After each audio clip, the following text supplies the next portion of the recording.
What's up guys, welcome to the chuunibyou-kun.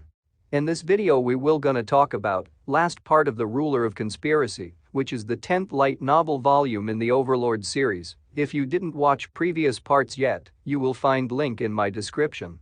But before we start, spoiler alert, warning. This video happens to contain a lot of heavy spoilers that are all originated from the Overlord Light Novel series. And don't forget to like, subscribe my channel and hit the notification for more uploads. So without any further ado, let's proceed to part 4. In the Colosseum, before the battle with Go-Jin starts, Ainz had badly equipped himself and disabled his ability to negate weak attacks to balance out the difference in strength between him and Go-Jin.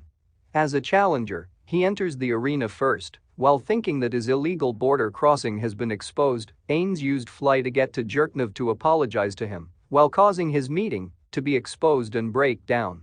The audience in the arena was shocked and silent of Ainz's appearance, but the silence broke with loud cheers when Go-Jin arrived at the arena, which includes Jerknov screaming like a madman amongst the cheers.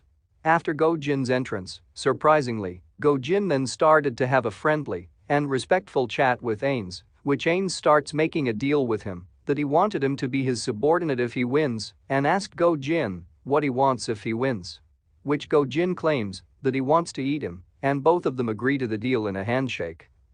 Immediately, the battle starts right away after the bell went off. After fighting against Go-Jin for a while with some display of deceptions and skills, Go-Jin becomes greatly weakened in the fight.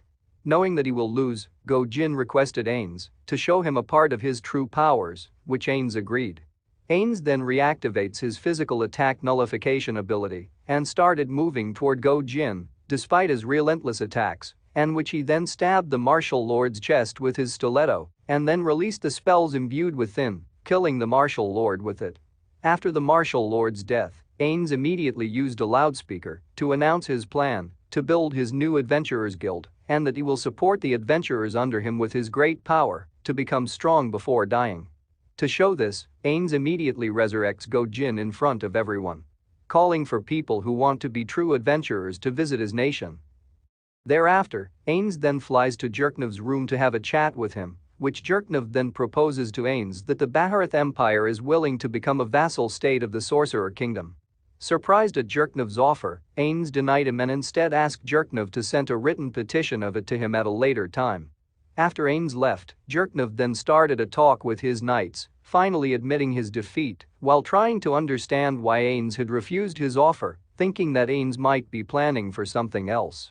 In the end, Jerknov decided to press forward the vassalization process by spreading the news to the surrounding countries and starts to quell the internal unrest in the empire. Back at Nazareth, Demiurge had returned from the Holy Kingdom and intends to meet up with Ainz, only to find Albedo in his office.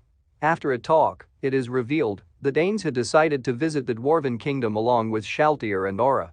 Demiurge is also shocked that the Empire sent a petition offering to be vassalage to the Sorcerer Kingdom, which is a lot earlier than he expected. While the best method that Demiurge could devise to make the Empire a vassal state required the estimated time span of a month, Ainz took 3 days at most. Subsequently, it motivated the pair to work harder after they are given the job to handle the vassalage process of the Baharith Empire and the Riesti's kingdom before Ainz returns. Now some fun facts. First, in the web novel, a Death Knight fights against a martial lord of the Empire instead of Ainz Gaun. Second, the Slain Theocracy has called the event that happens every 100 years or so when Yggdrasil players are transported to their world as the advent of the gods.